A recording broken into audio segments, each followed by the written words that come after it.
buhay pananampalataya ngayon ay matagpuan natin sa Roma chapter 12 verse 21. Magsusupporting verse tayo sa sa verse 2. Roma chapter 12 verse 21. Ito po yung be wise. Kailangan maging matalino tayo. Bilang mga Kristiyano, maging matalino tayo sa paglaban sa anumang mga masasamang bagay.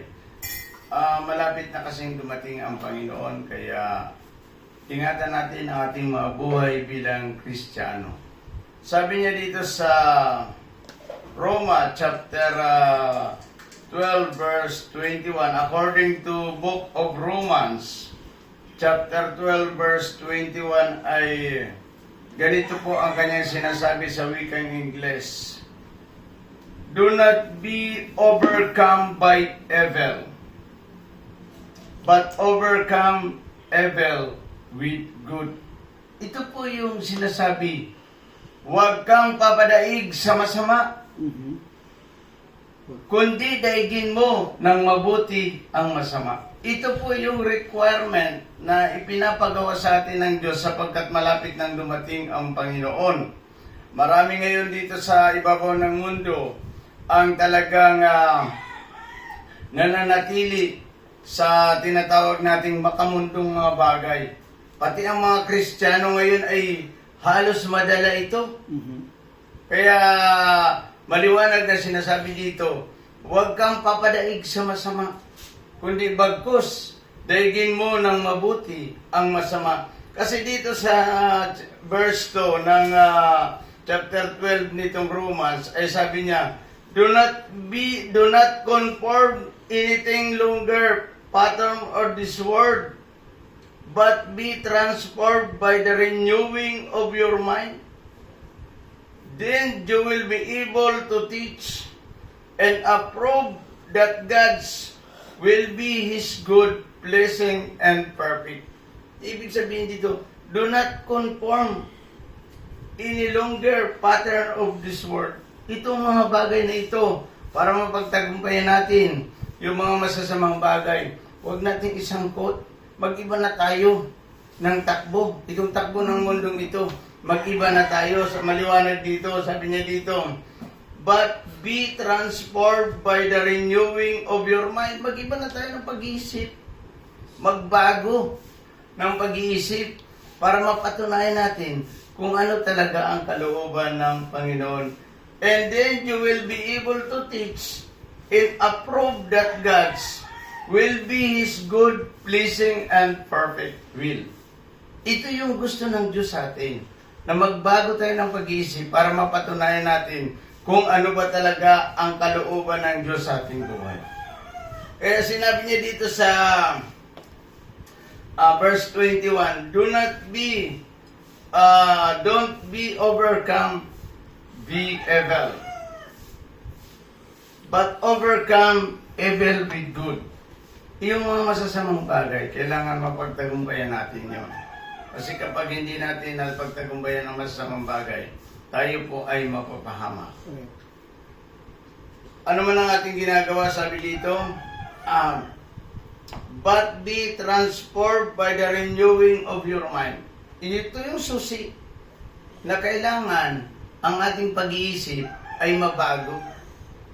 Mabago, huwag tayong magkikiayon sa mundong ito, sa mundong ginagalawan ng mundong ito. Alam niyo po ba, sa pagtakbo nitong mundong ito, halos ang tao ay pinapatay niya ang kanyang katawan sa drugs, sa sigarilyo, sa alak, pinapatay niya ito.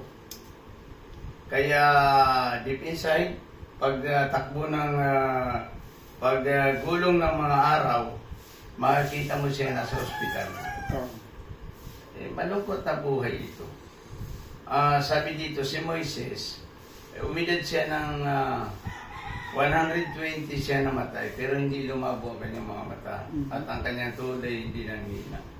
Sapagkat siya ay matapat sa Diyos. Ito yung gustong sabihin ng Panginoon sa atin. Na sabi niya dito, do not conform anything longer pattern this word. Itong mga bagay na sanlibutan ay huwag nating gagayahin. Kasi kapag ginaya natin yan, tayo ay malulugmok sa pagkakasala.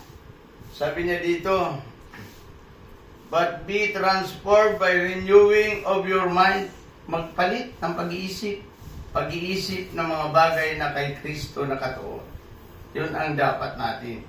Na para malaman natin kung ano ang kalooban. Kasi kapag ang tao hindi nagbago ng pag-iisip, ay hindi niya malalaman ang kalooban. Sabi niya dito, then you will be able to teach and approve that God's will be His good, pleasing, and perfect will. Doon natin makapatunayan na ito talaga ang kalooban ng Diyos sa atin. Na tayo ay mamuhay sa kabanalan.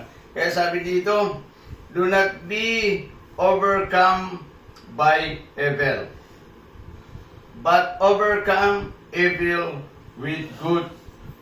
Very simple ang mensahe natin ngayon. Sabi dito, huwag tayong papadaig sa masama. Ano mang masama, bilang mga Kristiyano, huwag tayong padadaig doon. Stop natin yon. Stop. Nakakita ka na ba? Stop, look, and listen. Saan nyo makita? Karamihan sa mga train. Sa mga train, yan. Ito, ating stop. Tingnan natin kung ito ay tama, yung look. Listen, makinig tayo sa sinasabi ng Diyos. Makinig tayo kung ano ang sinasabi ng Panginoon. Kaya, sinabi niya dito, but overcome evil with good. Pakita natin na ang ating buhay ay nagtatagumpay sa masama. Mabuti ang idadaig natin sa masama. Kaya kung minsan yung tinatawag na rebuking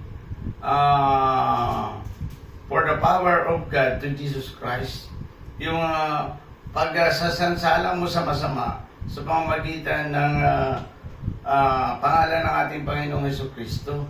Kaya dito po maliwanag na tinatalakay ng Biblia, huwag kang papadaig sa masama, kundi daigin mo ng mabuti ang masama. Paano madadaig ang masama ng mabuti? Kailangan magbago ng pag-iisip.